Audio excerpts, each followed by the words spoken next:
In this video, we will be talking about stagflation and how does it affects your portfolio. Portfolio is concerned, that means your securities that you have.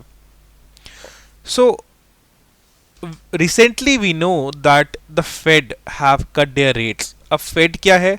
Like we have RBI in India, which is the central bank for every commercial bank. वैसे ही जो US की जो central bank है वो है fade, जो कि short form है फेडरल रिजर्व का। तो उन्होंने अपने रेट्स कट करे हैं। जैसे हमारे पास मॉनेटरी पॉलिसी होती है जो इन्फ्लेशन को कंट्रोल करने के लिए हमारे पास है, जो डिसीजन लिए जाते हैं आरबीआई की तरफ से, वैसे ही फेड भी डिसीजन लेता है टू कर्ब द इन्फ्लेशन। या अगर सिंपल भाषा में बोले कि मनी सप्लाई को कंट्रोल करने के लिए जो एक्शन लिए जाते हैं वो है ये।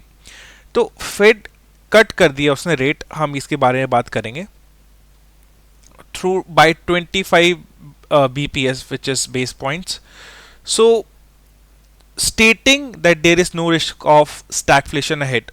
so ये न्यूज से ट्रिगर हुआ है कि व्हाट इज स्टैगफ्लेशन। सो हम आगे अब देखेंगे कि स्टैगफ्लेशन होता क्या है, क्या इसका इम्पैक्ट होता है, and will further move along with our discussion. So let understand stagflation क्या होता है। स्टैगफ्लेशन समझने से पहले इन्फ्लेशन और डिफ्लेशन को पढ़ते हैं। सो इन्फ्लेशन में क्या होता है, इन्फ्लेशन मीन्स जो जनरल प्राइस लेवल है गुड्स और सर्विसेज का, उसका इंक्रीज हो जाना। कोई भी जो आप कमोडिटी खरीदते हैं डेली पर्पस के लिए, उसका अगर प्राइस जनरल प्राइस लेवल बढ़ जाना, उसको हम बोलते हैं स्टैगफ्लेशन। लाइक पहले मैगी 10 रुपए की आती थी, अब वही मैगी 14 रुपीज़ की हो चुकी है। So this is example of inflation, not stagflation, sorry, inflation. Inflation में प्राइसेस बढ़ जाते हैं बट उसके साथ इकोनॉमिक ग्रोथ होती है। हाउ?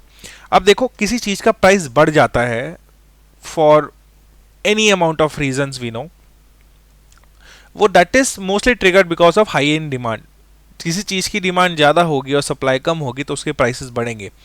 अब ये प्राइसेस का बढ़ना एक तरह का अपॉर्चुनिटी है किसके लिए? प्रोड्यूसर्स के लिए, टू प्रोड्यूस मोर। तो होगा क्या उससे? उससे इकोनॉमिक ग्रोथ होगी। कैसे?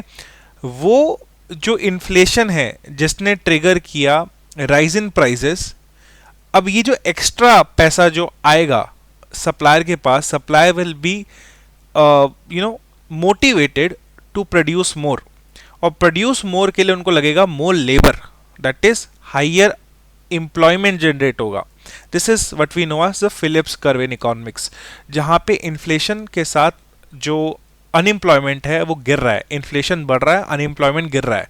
एंड अगर इन्फ्लेशन कम होता है तो अनएम्प्लॉयमेंट बढ़ता है, ये हम आगे देखेंगे।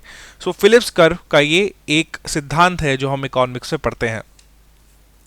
तो we know with inflation prices बढ़ते हैं बट इकोनॉमिक ग्रोथ भी होती है। क्यों? बिकॉज अनएम्प्लॉयमेंट कम होता है, सैलरी ज़्यादा आती है जेबों में, लोगों के वेजेस एंड सैलरी बढ़ती है, वो फिर उसको खर्चा करते हैं, सर्कुलेशन ऑफ मनी ज़्यादा बढ़ता है, डिमांड ज़्यादा होती है, सप्लाई प्रोड्यूसर कर ही रहा है, जिसकी वजह से एज एन इकोनॉमिक ग्रोथ होती है। डिफ्लेशन दूसरी तरफ, where in the price level of general goods and services decreases, उल्टा ऑफ इन्फ्लेशन। अच्छा, अब किसी चीज का प्राइसेस गिरता कब है? जब उसकी डिमांड नहीं होती है। अगर किसी चीज की डिमांड है तो उसका प्राइस नहीं गिरेगा, वो उल्टा प्राइस बढ़ेगा। बट किसी चीज की डिमांड कम होती है और सप्लाई बहुत ज्यादा होती है तो उसका प्राइस गिरता है। अब अगर मान लो प्राइस गिर रहा है, दैट मीन्स उस चीज की डिमांड नहीं है। अब प्रोड्यूसर, एक रेशनल प्रोड्यूसर क्या करेगा?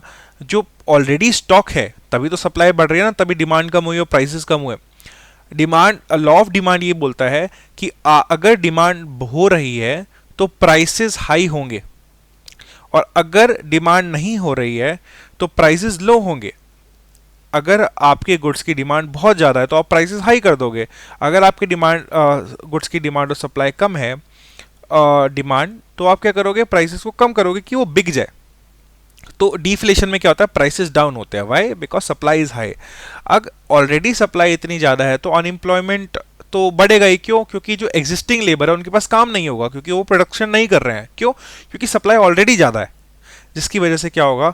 अनएम्प्लॉयमेंट बढ़ेगा और इकोनॉमिक कॉन्ट्रैक्शन होगा, मतलब जॉब कम होगी।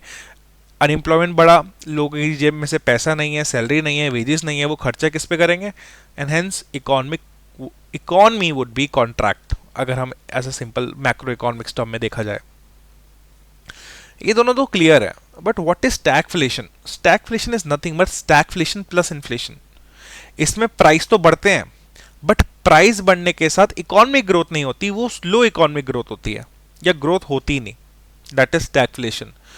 हम जब भी प्राइस बढ़ना समझते हैं, हम समझते हैं कि इकोनॉमिक ग्रोथ साथ साथ में होनी चाहिए। वाई? प्राइस बढ़ा, why? Because of more demand.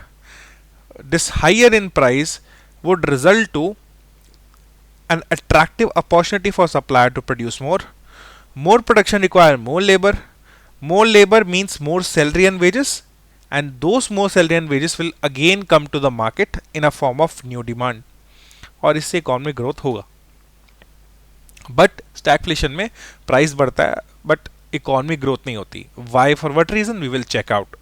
So this was a common overview with regards to stagflation. So stagflation, slow economic growth plus high unemployment. अगर prices बढ़ रहे हैं, which is a part of stagflation, stagflation में prices बढ़ते हैं, price बढ़ने से unemployment घटता है। क्यों? क्योंकि मोर प्रोडक्शन की जरूरत होती है उस डिमांड को फुलफिल करने के लिए। बट स्टैगफ्लेशन में स्लो इकोनॉमिक ग्रोथ की वजह से अनएम्प्लॉयमेंट हाई हो जाती है। Will see why. And due to inflation which is higher inflation. Normally stagnant growth and high inflation aren't expected to occur simultaneously, क्योंकि देखो higher inflation means higher demand, higher jobs, higher pay, higher salary, higher wages, again they would be coming in to the market to create more demand, more spending, hence economic growth होनी चाहिए। अगर ये दोनों चीजें हो रही है साथ में, that is not expected to be honest, but हो क्यों रही है? अब देखो स्लो ग्रोथ की वजह से क्या हुआ? स्लो ग्रोथ क्यों हुई? क्योंकि डिमांड कम थी और लोगों ने अपनी स्पेंडिंग भी कम करी। ठीक है, ये जो रिजल्ट हुआ, इस रिजल्ट की वजह से it resulted into cooling of inflation और प्राइसेस लो हो गए या प्राइसेस स्टेबलाइज हो गए। अब देखो होता क्या है कि ये साइकिल होती है, कभी प्राइसेस बढ़ते हैं और कभी प्राइसेस घटते हैं, और ये जो डिमांड और सप्लाई है ये क्या करते हैं? अपने आप को बैलेंस करते हैं। बट जब ये स्टैगफ्लेशन होता है, कभी कभी हम शॉर्ट टर्म में बहुत इसको यूज करते हैं, क्योंकि इसका लॉन्ग टर्म इंपैक्ट क्या होता है? वो नलीफाई हो जाता है due to cooling of inflation. ठीक है, तो आप समझ सकते हैं कि ये एज अ शॉर्ट टर्म एक टर्म है for now. We have factors. Let's see one by one to understand more about stagflation. First is supply shocks. Sudden rise in commodity prices. Suppose करो हम पेट्रोल की बात कर रहे हैं, ठीक है। अब अचानक से क्या हुआ? पेट्रोल जो क्रूड ऑयल है वो उसका प्राइसेस बढ़ गए फॉर नो रीज़न, और वो बढ़ भी जाते हैं। तो इससे क्या होगा? प्रोडक्शन की कॉस्ट बढ़ेगी। प्रोडक्शन की कॉस्ट बढ़ने से प्रॉफिट लो होंगे और इकोनॉमिक ग्रोथ स्लो हो जाएगी। देखो प्राइसेस बढ़ेंगे, ठीक है ना, क्योंकि क्रूड ऑयल एग्जांपल के थ्रू क्रूड ऑयल का प्राइस बढ़ गया, दैट मीन रॉ मटेरियल का प्राइस बढ़ गया। अब यही जो बर्डन है ये आगे कंज्यूमर को शिफ्ट होगा in the final price, that is petroleum products and stuff. However अब हम इकोनॉमिक ग्रोथ किस में देखते हैं? प्रॉफिट्स हो रहे हैं कंपनी को, और मार्केट में अच्छी स्पेंडिंग है, सब कुछ है, ठीक है। तो यहाँ पे प्राइस तो बढ़ रहा है, इन्फ्लेशन तो है, बट यहाँ पे इकोनॉमिक ग्रोथ नहीं है। क्यों? क्योंकि प्रोडक्शन कॉस्ट बढ़ने से प्रॉफिट्स कम हो रहे हैं short term, because long term में तो प्राइस हाई करके तो कवर हो जाएगा, बट इन शॉर्ट टर्म ये प्रॉफिट्स क्या हो रहे हैं? ये जो लो प्रॉफिट हुए due to the increase in production cost, this is leading to slow economic growth and higher in prices due to the increase of crude oil raw material prices, again inflation, but since it has resulted into the lower profit of the company as well, this again leads to slower economic growth. Okay, one reason, that is supply shock. Second is the tightening of monetary policy. देखो monetary policy क्या होती है? जो inflation होता है उसको control करने के लिए हम मॉनेटरी पॉलिसी लेके आती है हर एक सेंट्रल बैंक। इन्फ्लेशन नहीं, मनी सप्लाई को हम बोलते हैं। देखो मनी सप्लाई मतलब एक इकोनॉमी में कितना पैसा सर्कुलेट हो रहा है, that is your money supply. ठीक है, अब देखो मनी सप्लाई अगर ज़्यादा होगी, मतलब लोगों के पास बहुत पैसा होगा, तो उससे क्या होगा? उससे लोग खर्चा ज़्यादा करेंगे, डिमांड ज़्यादा करेंगे। अगर डिमांड ज़्यादा होगी तो प्राइसेस बढ़ेंगे, क्योंकि डिमांड ज़्यादा सप्लाई कम, because we know the law, logic as well and economy का जो फंडामेंटल है that we have unlimited wants and limited supply of goods, so prices बढ़ेंगे। तो मनी सप्लाई ही एक सोर्स है जिसकी वजह से इन्फ्लेशन आया। तो सेंट्रल बैंक क्या करती है, टाइम टाइम पे इस मनी सप्लाई को रोकने के लिए कुछ क्या करती है, मॉनेटरी पॉलिसीज लाती है। और कभी कभी जब डिफ्लेशन होता है, जब मार्केट में मनी सप्लाई कम होती है, तो कुछ कुछ चीज़ें ऐसी लाती है जिसकी वजह से मनी सप्लाई बढ़ती भी है। इसको बैलेंस रखना है, ना ज़्यादा ना कम। ज़्यादा करेंगे इन्फ्लेशन होगा, कम करेंगे डिफ्लेशन होगा। एक बैलेंस मेंटेन करती है ये monetary policy of money supply.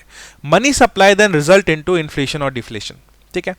तो tightening of money policy that means जब मनी सप्लाई बहुत ज़्यादा है, उसको रोकने के लिए जब जो आरबीआई होती है वो कुछ अपनी पॉलिसीज लाती है, उसको हम टाइटनिंग ऑफ मनी पॉलिसी बोलते हैं।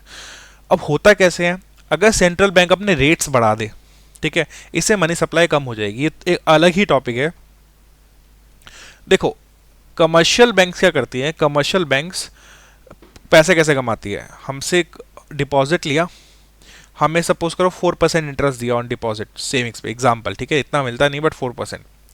बदले में वही पैसा कुछ रिजर्व्स रख के लोन पे दे दिया और उनसे लिया 10% सपोज लोन, ठीक है। हमें दिया 4, लिया 10, 6% उसका प्रॉफिट हो गया बैंक का, ठीक है। अब समझो, अगर मैं अब जो सरकार, अब जो बैंक्स है वो क्या देख रही है यार, बैंक्स देख रही है कि चलो यार हमें तो प्रॉफिट कमाना है ना। अब सेंट्रल बैंक अपने रेट्स बढ़ा दे, ठीक है ना। अब देखो, जो लोन जा रहा है कमर्शियल बैंक से, वो भी मनी सप्लाई सर्कुलेशन में आ रहा है, क्योंकि वो वापस से स्पेंड होगा मनी में, मतलब मार्केट में ही रहेगा, मनी सप्लाई चलती रहेगी, बढ़ती रहेगी उससे। तो उसको रोकने के लिए क्या करती है, आरबीआई अपने रेट्स बढ़ा देगी या सेंट्रल बैंक अपने रेट्स बढ़ा देगी। अब जो ये रेट बढ़े हैं, ये कमर्शियल बैंक कहेंगे यार ये तो बड़े अट्रैक्टिव रेट्स बढ़ गए, ठीक है ना। इन रेट्स बढ़ने से जो पैसा कमर्शियल बैंक लोन्स में दे रहे थे वो उतनी तेजी से नहीं दे रहे हैं, देंगे तो सही, बट सपोज करो 100 रुपीज़ दे रहे हैं एज अ लोन, तो वो क्या करेंगे, कुछ पार्ट आरबीआई की यहाँ पे भी सेव करने लग जाएंगे। क्यों, सिक्योर है, दूसरा रेट्स अब अच्छे हैं, तो ये अट्रैक्टिव है सर उनको, कमर्शियल बैंक को भी, because they are also for profit side. So जिसकी वजह से क्या होती है, मनी सप्लाई कम होती है, ठीक है ना। अब समझो, अगर मार्केट में कमर्शियल बैंक्स मोस्टली अपना पैसा सेंट्रल बैंक्स को दे रही है, सेंट्रल बैंक को दे रही है, बिकॉज वहां पे उनको इंटरेस्ट मिल रहा है, that is this rate which have increased by the central bank, this raises rates, this is nothing but आप अपना पैसा पार्क कर रहे हो, उसका आपको पैसा दे रही है, रिटर्न दे रही है, इंटरेस्ट दे रही है आरबीआई, ठीक है। अब समझो, मेरे पास 100 रुपये लेंडिंग करने को है, ठीक है ना, मैं 10% पे दे रहा हूँ। अब मैंने उसमें से ऑलरेडी 40 रुपये तो मैंने सेंट्रल बैंक में पार्क कर दिया, उससे मुझे इंटरेस्ट मिल रहा है, कोई दिक्कत नहीं है, उससे मुझे इंटरेस्ट आ रहा है। मेरे पास बचे 60, पहले 100 थे तो 10% पे देता था, अब 60 पे भी 10% पे दूंगा क्या। मेरे पास क्या है, उस रिसोर्सेज की सप्लाई अब कम है, सप्लाई कम, डिमांड ज़्यादा, अब मैं अपने रेट्स ज़्यादा बढ़ा के दूंगा टू लोन टेकर्स, जिसकी वजह से क्या होगा, हायर बोरोविंग कॉस्ट होगी, ठीक है। अब मैं 12% में भी चार्ज करूंगा। अब अगर हायर बोरोविंग कॉस्ट होगी तो लोग क्या करेंगे, लेंगे ही नहीं बाय चांस, ठीक है ना। और नहीं लेंगे तो स्पेंडिंग कम होगी, ठीक है। जैसे कार लोन लेते हैं, होम लोन लेंगे, हम कहेंगे यार 12% मिल रहा है, चलो अब इसको प्रोक्रेस्टिनेट करते हैं, कुछ समय बाद देखेंगे जब रेट्स कम हो जाएंगे, तो मतलब हमारी स्पेंडिंग कम हो जाएगी। स्पेंडिंग कम होना भी इकोनॉमिक ग्रोथ को स्लो डाउन करता है।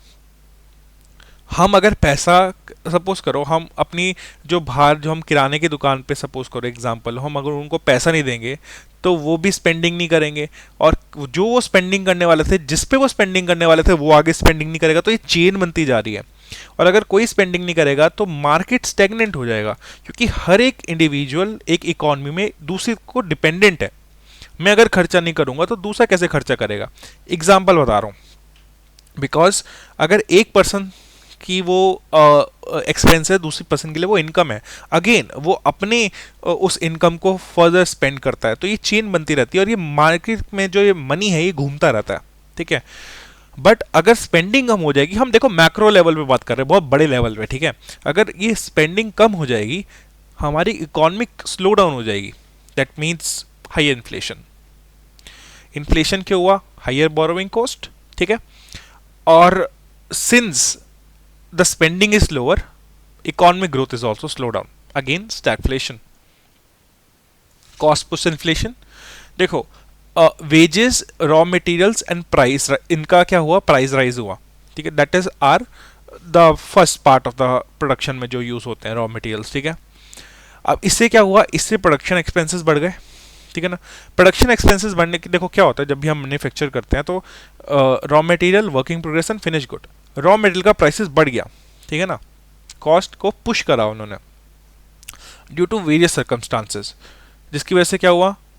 प्रोडक्शन एक्सपेंसेस बढ़ा। प्रोडक्शन एक्सपेंसेस कंपनी को क्या करना पड़ेगा? बर्डन आगे शिफ्ट करेंगे, कंपनी अपनी जेब से तो देगी नहीं, है ना, वो तो कैपिटलिज्म पे काम करती है। तो वही उन्होंने बर्डन आगे शिफ्ट किया किसको? कस्टमर को फॉर फाइनल गुड्स। तो company raise price to maintain its profit and this leads to inflation but without increase in customer demand. Customer की डिमांड वही है बट स्टिल उन्होंने प्राइस बढ़ा दिया। क्यों? क्योंकि यहाँ पे कॉस्ट पुश इन्फ्लेशन हुआ है। इन्फ्लेशन यहाँ पे not because of the demand or supply, this is because of the cost of the raw material which have been increased, ठीक है। अगेन डिमांड वही की वही है पर प्राइसेस बढ़ गए तो इकोनॉमिक स्लो डाउन हो जाएगा, क्योंकि जो प्राइस बढ़ा है उसके साथ कुछ बैलेंस करने के लिए होना चाहिए। दैट इज प्राइस राइज तो इकोनॉमिक ग्रोथ उसको कॉम्प्लीमेंट करनी चाहिए, बट ये कॉम्प्लीमेंट अगर नहीं करती है, this leads to stagflation. Again, 5% pay raise but 8% inflation. We have a real world example, US 1970. We have seen a stagflation wherein US में oil crisis हो गए थे. We'll see the reason. Oil price shocks, OPEC जो oil producing exporting nations हैं, उन्होंने क्या करे? कुछ restrictions लगा दिए। अब उनके हाथ में मोनोपोली है, वो कुछ भी कर सकते हैं, मे बी ओलिगोपोली। सो इसमें क्या हुआ? प्राइसेस हाई हुए। अब जब प्राइसेस हाई हुए इसमें ऑयल के प्राइसेस, गवर्नमेंट, एक तो ये रीजन था, ठीक है। दूसरा ये वही कॉस्ट पुश की बात आ गई, ठीक है। दूसरा गवर्नमेंट ने अपनी स्पेंडिंग वियतनाम वॉर पे जारी रखी, जिसकी वजह से प्राइसेस बढ़े for certain goods. And then restrictive monetary policy, already I have told the tightening of the monetary policy which leads to the slow economic growth plus inflation. ये causes थे। impact, inflation peaks around 10%, unemployment बढ़ा और economic growth significant slowdown हो गई due to the same reason as I have already told you, ठीक है ना। अब जब सरकार पैसा वियतनाम वॉर पे दे रही है, क्रूड ऑयल जो कॉस्ट पुश इन्फ्लेशन है वो बढ़ा रहा है, and third we have seen the restrictive monetary policy which again leads to the higher borrowing cost, ये सब ने क्या करा? एक नेगेटिव इम्पैक्ट दिया इकोनॉमिक ग्रोथ को, जिसकी वजह से जो डिमांड पुश करना चाहिए था हायर एम्प्लॉयमेंट को, वो पुश नहीं कर पाई। That is why even if having an inflation of 10%, there was an unemployment crisis in US around 1970 and 73. What is the current situation since the Republican Party has won? Trump have some of the new policies that they would be bringing up. So maybe it can cause stagflation. Why? Because 10 to 20% tariffs would be on imports. Now, if you are putting a lot of tariffs on imports, the goods would be higher of prices. भाई आप 100 रुपये का goods US में भेज रहे हो, अब उस पर 10 to 20% टैरिफ लग रहा है, उसके बाद उनका टैक्सेशन लगेगा, फिर उनका प्रॉफिट मार्जिन जो जिसने वो इंपोर्ट किया है, तो वो प्राइसेस तो अपने आप हाई हो जाएगा। अब ये जो प्राइस हाई हुआ है ये डिमांड की वजह से नहीं हुआ है, ये कॉस्ट पुश की वजह से हुआ है। मैं बता रहा हूँ अभी ये पॉलिसीज इंप्लीमेंट होनी है और उसकी वजह से क्या हो सकता है, we are predicting 60% tariffs on Chinese imports, very high, and China is very much exporting nation for US. Tax cuts on corporate, not much impact, and restrictions on immigration. These are some of the policies with regards to the Trump administration, but two of the first two are something, if it gets implemented, it can cause a stagflation. However, Fed signals no risk of stagflation. It says all in well. Now the future will decide what brings up to the US. And thank you so much for watching this video, and I will see you in the next one.